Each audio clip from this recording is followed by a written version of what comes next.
ሰላም እንዴት ናችሁ? ዛሬ አንድ ኮሜንት ስላየው በሱ መሰረት ወደ 11ኛ ክፍል ዩኒት 3 ተመልሰናል። ዩኒት 3 የሚለው ፊዚካል ስቴትስ ኦፍ ማተር ነው የሚለው። ያው እንደምታውቁት ፊዚካል የምትለው ቃል አካላዊ እንደማለት ነው። ከዛን ስቴትስ ማለት ደግሞ እነዚህ ሊኩዊድ፣ ሶሊድ እና ጋዝ የምንላቸው ነገሮች ናቸው እና የማተርን ስቴት ኦፍ ማተር ነው የምናወራው ማለት ነው። ፊዚካል የተባለበት ምክንያት ስቴቶች አንድ ማተር በሶሊድ ሊኩዊድ እና ጋዝ ተገኘ ማለት we are talking about the physical properties of matter። ስለዚህ የማተሩን ፊዚካል ፕሮፐርቲ ነው እያወራን ያለነው። በዚህ መሰረት ፊዚካል ስቴትስ የተባሉበት ምክንያት ሶሊድ፣ ሊኩዊድ፣ ጋዝ የሚገልጹት ፊዚካል ፕሮፐርቲ ነው። ሜልቲንግ ፖይንት፣ ቦይሊንግ ፖይንት፣ ዴንሲቲ የምንላቸው ነገሮች በሙሉ ምን ነው የሚገልጹት? ፊዚካል ፕሮፐርቲ። ልክ እንደዛው ሶሊድ፣ ሊኩዊድ፣ ጋዝም ፊዚካል ፕሮፐርቲን ስለሚገልጽ ነው ፊዚካል ስቴት ኦፍ ማተር ያልነው ማለት ነው። ያው ማተር እንደምታውቁት ኤኒቲንግ ዛት ኦኩፓይ ስፔስ ኤንድ ሃዝ ማስ ነው ማለት ማንኛውም ቦታ ሊይዝ የሚችል ነገር እና መጠነ ቁስ ያለው ነገር በሙሉ ምን ይባላል ነው?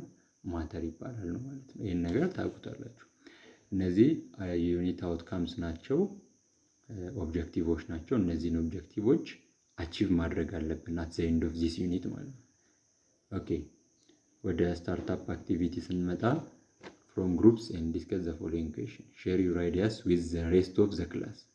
ልክ ዲስከስ ካደረጋችሁ በኋላ ለሌላው የክላስ ሜምበራችሁ ሼር አድርጉት ነው የሚለው። ዱሪንግ ሬኒ ሲዝን ሰምታይምስ ዩ ኦብዘርቭ አይስ ሬን። አይስ ሬን ወይም ደግሞ እነዚህ በረዶ አይነት ዝናቦች ሲዘንቡ እናያለን። ዋት ኢዝ ዘ ሶርስ ኦፍ ዚስ አይስ ሬን ኦር ፕሬሲፒቴሽን?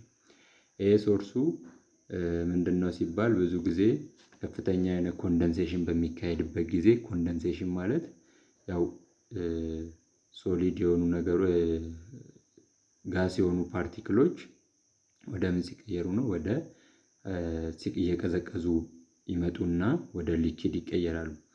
የዛን ሰዓት ኮንደንሴሽኑ በጣም ከፍተኛ በሚሆንበት ጊዜ አይስ ሬን ወይም ደግሞ በረዶ ዝናብ የምንለው ምን ይላል? ይዘንባል ማለት ነው። ዋት ሜክስ ኢት ዲፍረንት ፍሮም ወተር? ከወተር የለየው ነገር ምንድነው ሲባል አይስ ሬኑ የለየው ሲምፕሊ ቴምፕሬቸር ነው የለየው ማለት ነው። እዚህ ጋር ዋት ሜክስ ኢት ዲፍረንት ፍሮም ወተር፣ ከወተር የተለየው የአይስ ሬን ወይም ደግሞ ሬን ወተር ሬን የምንለው አለ፣ አይስ ሬን የሚባለው። ስለዚህ አሁን ወተር ሬን የሚለየው ምንድነው? ቴምፕሬቸር ዲፈረንስ ብቻ ነው ከአይስ ሬን የሚለየው። ዛት ሚንስ ዘ ቴምፕሬቸር ኦፍ ወተር ኢዝ ግሬተር ዛን ዘ ቴምፕሬቸር ኦፍ አይስ ማለት ነው።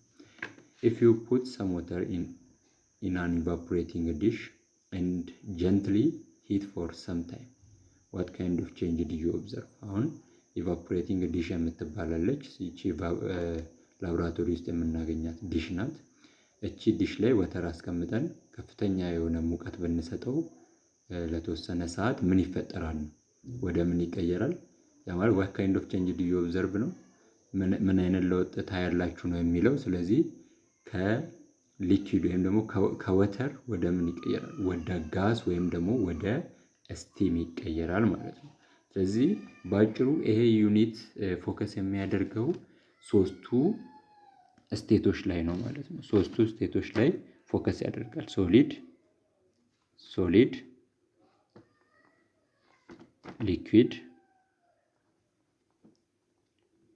ሊኩዊድ እና ጋስ ላይ ነው ዲፔንድ የሚሆነው ማለት ነው። እነዚህን ፊዚካል ስቴትስ ኦፍ ማተር ነው የምናየው። ሶሊድ አለ፣ ከዛ ደግሞ ሊኩዊድ አለ፣ ከዛ ጋዝ አለ። ስለነዚህ ነው የሚያወራው። የነዚህ ዲፈረንሳቸው ደግሞ ባጭሩ እናየዋለን ወደፊት። ቴምፕሬቸር ዲፈረንስ ነው ያላቸው ባጭሩ ስታዩት ማለት ነው። ቴምፕሬቸር ዲፈረንስ አላቸው።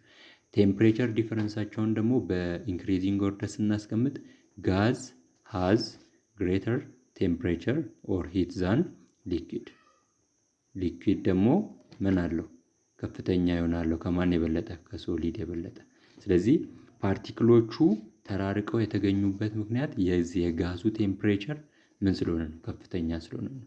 ቀጥሎ የሊኩዊድ፣ ቀጥሎ የሶሊድ ማለት ነው። አንድ ደግሞ ኢንፎርማል የሆነ ፊዚካል ስቴት ኦፍ ማተር አለ። እሱም ፕላዝማ ይባላል። እሱን ደግሞ እናያለን። ከፍተኛ የሆነ ዲግሪ ወደ ሚሊየን ዲግሪ ሴንቲግሬድ ወይም ደግሞ ሴልሺየስ ስትሰጡት ማተሩ ኤግዚስት አያደርግም። ያ ማለት ከፍተኛ የሆነ ቴምፕሬቸር ስላገኘ ከጋዝ የበለጠ ቴምፕሬቸር ይኖረዋል።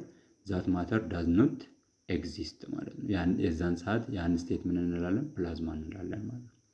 ወደ ኢንትሮዳክሽን ስንመጣ ኢንትሮዳክሽን ላይ at the end of this section you will be able to describe the physical state of matter ይላል። እነዚህን ኦብጀክቲቮች ሚት ማድረግ መቻል አለበት። why do substances exist in different physical state? ለምንድን ነው ሰብስታንሶች በተለያየ ፊዚካል ስቴት የሚገኙ? ፎር ኤግዛምፕል ወተር ሊኩዊድ አለው፣ ሹገር ሶሊድ እና ካርቦን ዳይኦክሳይድ ጋዝ ስቴት አት ሩም ቴምፕሬቸር። ይሄ የሆነበት ምክንያት አንድ ኢንተርሞሌኩላር ፎርስ ኦፍ አትራክሽን ናቸው ነው። በፓርቲክሎቹ መካከል ያለው ፎርስ ኦፍ አትራክሽን ነው እነዚህ ሰብስታንሶች ሊኩዊድ፣ ሶሊድ፣ ጋዝ እንዲሆኑ የሚያደርገው ማለት ነው። ሶ ፎርስ ኦፍ አትራክሽን ነው የተለያየ ስቴት ላይ እንዲገኙ የሚል። ስለዚህ ስቴት ኦፍ አት ሩም ቴምፕሬቸር ማለት ነው። ያው በሩም ቴምፕሬቸር ላይ ለምንድን እነዚህ ነገሮች በተለያየ ስቴት የሚገኙት ለሚለው የምትመልሱት መልስ ምንድን ነው ማለት ነው? the intermolecular force of attraction that found between the substance or the substance particle ማለት ነው። በሰብስታንሱ ፓርቲክሎች መካከል ያለው ኢንተርሞሌኩላር ፎርስ ኦፍ አትራክሽን ልዩነት ያመጣል ማለት ነው። what happened to ice if you place it in the open air for some time? አሁን ለተወሰነ ሰዓት አይስን በኦፕን ኤር ወይም ደግሞ ቀጥታ ክፍት አድርገን ብናስቀምጠው ምን ይፈጠራል ነው የሚፈጠረው? ወደ ሊኩዊድነት ወይም ደግሞ ወደ ወተር ነው የሚቀየረው ማለት ነው። ወደ ሊኩዊድ ይቀየራል። ከዛ ለምንድን ነው የሚቀየረው ሲባል ቢኮዝ ኦፍ ዘ ቴምፕሬቸር ማለት ነው። አሁን አይስ ከ0 ዲግሪ በታች ነው ቴምፕሬቸሩ። ልክ ከ0 ዲግሪ ጀምሮ ወደ ላይ ስትሄዱ እስከ 100 ድረስ ደግሞ ምንድን ነው የሚሆነው? ጋስ ነው፣ ሊኩዊድ ነው የሚሆነው ማለት ነው። በዚህ መሰረት አይስ ኦፕን ኤር ላይ ስናስቀምጠው ምን እየሆነ ይመጣል? ሊኩዊድ እየሆነ ይመጣል። ሊኩዊድ የሆነበት ምክንያት ደግሞ ቴምፕሬቸሩ ከ0 እያለፈ ስለሚመጣ ነው ማለት ነው። ስለዚህ ኢንትሮዳክሽን ፓርቱ ይሄን ነው የሚመስለው። በሚቀጥለው ቪዲዮ ኮንቲኒየስሊ ለመስራት ሞክራለሁ ዲፊኒሽኖችን